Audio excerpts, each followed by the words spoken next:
実は江戸時代の武士にはくしゃみにまでマナーがあった。当時の武士社会は礼儀作法がとにかく厳しく、ふとした仕草一つで無礼とみなされることも。くしゃみも例外ではなく、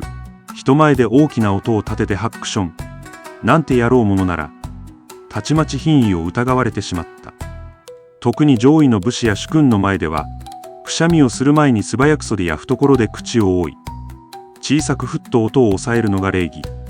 もし止められなかった場合は、直後に失礼と一礼するのが決まりでした。くしゃみの仕方一つでその人の教養や身分が判断されるほど、マナーは細かかった。現代ならちょっとしたリアクションですが、江戸ではくしゃみも立派な武士のたしなみだった。